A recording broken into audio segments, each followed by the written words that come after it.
experience it, right? And so we had to go through our trial and experience, right, all these experiences, okay? And the second Esdras chapter 4,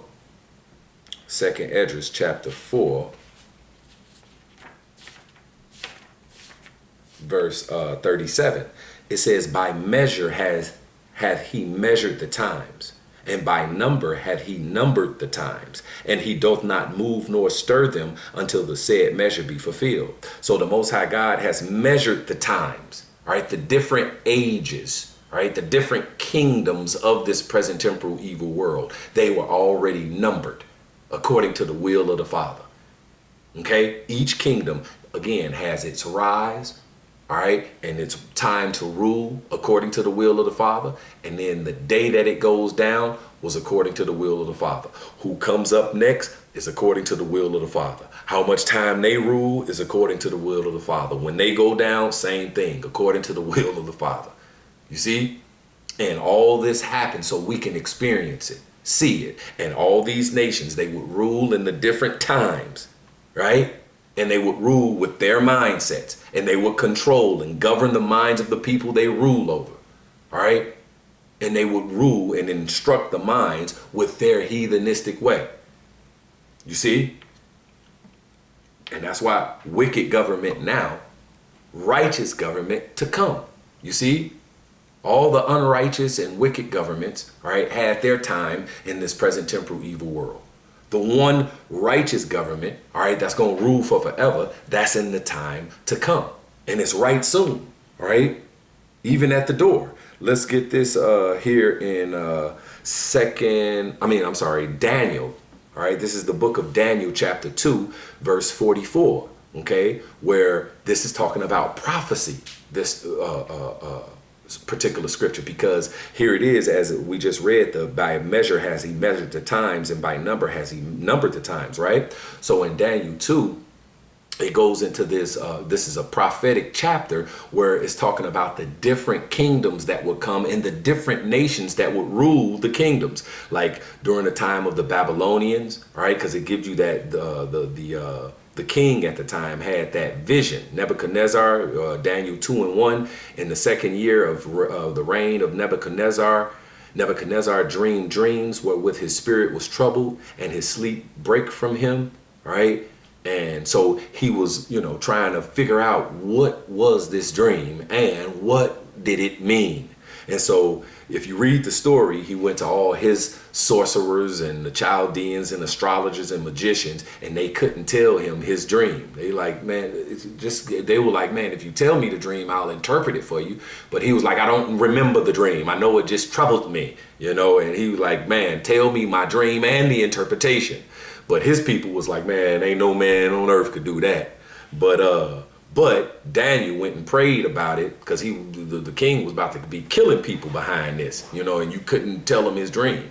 So Daniel wind up praying, to Yahweh Shem Yahweh Shai, and it was revealed what the dream was of the king and what the dream meant. Okay, and the dream was talking about the different kingdoms that would come on the earth. All right, one after another. The Babylon, Assyrian, Babylonian kingdom. Then after that would be the Medo-Persian kingdom, right? Then after that would be the Greek kingdom. Then after that would be the Roman kingdom, okay? And then at the very bottom was the toes, the miry, clay, and what it talks about. Like I say, you can read it yourself, all right? And that's what time we in right now. All right, at the toes, at the bottom of the statue, right before the stone, which represent Yahweh Shai, come and break up the whole statue. You see, so it was giving you the different,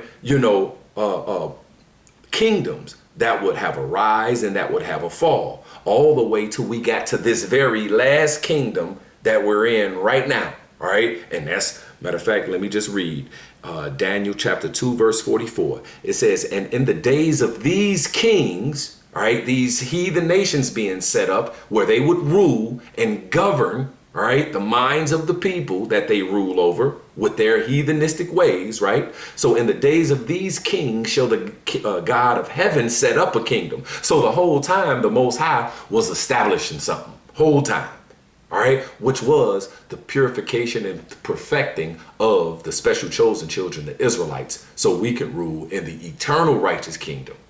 Okay, that was the ultimate will.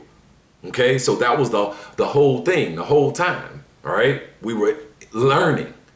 Okay, through all these experiences, whatsoever thing was written aforetime was written for our learning, our purification, our perfecting. You see?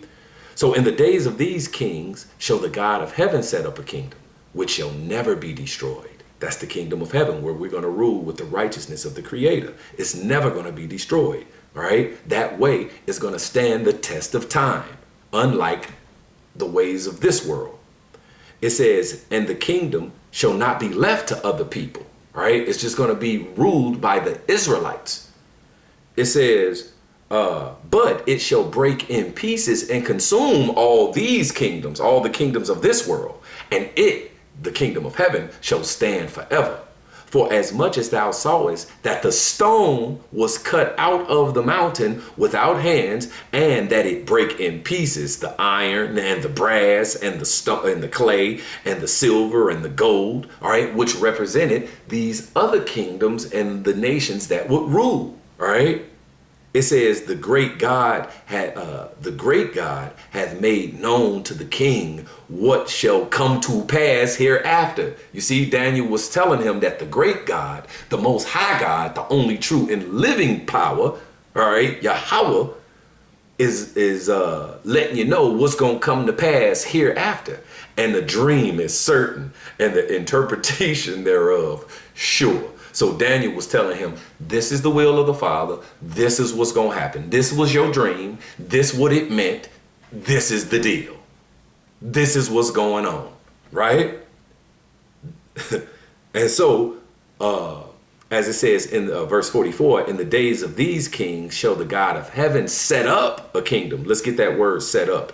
Comes from the Hebrew 6966. Quawam. Quawam. Right? Which means to arise, to stand, all right, to establish. You see? So this is what's happening, all right, before your very eyes. The elect, all right, the governing body, the rulers of the world, the eternal world to come is being established, being set up, being purified, all right, being perfected, being made profitable, being made worthy. You see? By going through this present temporal evil world, lifetime after lifetime after lifetime, all right, in the kingdom after kingdom after kingdom of this present temporal evil world, right?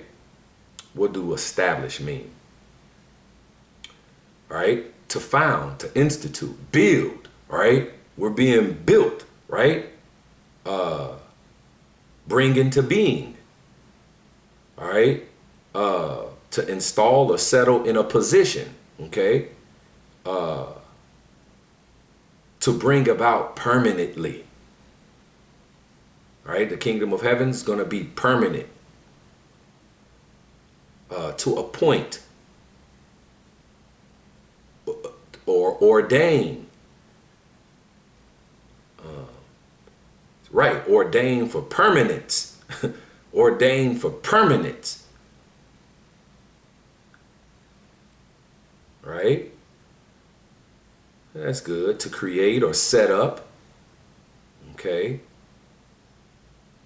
Right. So we're being set up. We're being established, the Israelites, right, to be the rulers of the eternal righteous kingdom to come. And we're going to rule with our way. All right. We're going to rule and control the minds of the people we rule over. We're going to rule over them with righteousness. You see, in this present temporal evil world, all right, these heathens, they ruled with injustice. All right, they ruled with unrighteousness.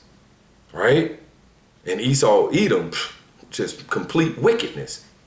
That's what they're ruling with. Okay, but they only got a little time to do it, and they wait. It can't stand the test of time because there's only one way that stands the test of time, and that way is what we, the Israelites, are going to rule with when we rule over all other nations for forever. And it's going to be for forever because it's going to be the right way. This is Sirach or Ecclesiasticus chapter 10 verse 1. A wise judge will instruct his people, and the government of a prudent man is well ordered. You see, a wise judge will instruct his people with the ways of righteousness. You wouldn't control and govern the minds of your people and instruct your people with ways of death. But that's what the wicked do. Okay? That's what's going on in this world now. But again, a wise judge will instruct his people, instruct them with the ways of the Creator. And the government of a prudent man is well ordered. And that's when you're going to get that kick in that Wisdom of Solomon, where it says, matter of fact, let me just grab it.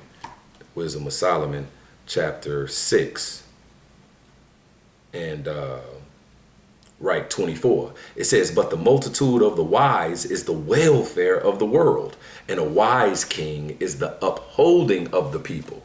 You see, upholding the people that we rule over. Okay? And it's going to be beautiful in the kingdom of heaven, man. So, ruling, controlling the minds of the people. Wicked government now, righteous government to come, right? And that righteous government, again, is the kingdom of heaven that's going to be ruled by the righteous chosen people who were given the righteous royal way, right? The ways of Yahweh Shem Yahweh Shai. Okay? That's our way exclusively. We've read it. Okay?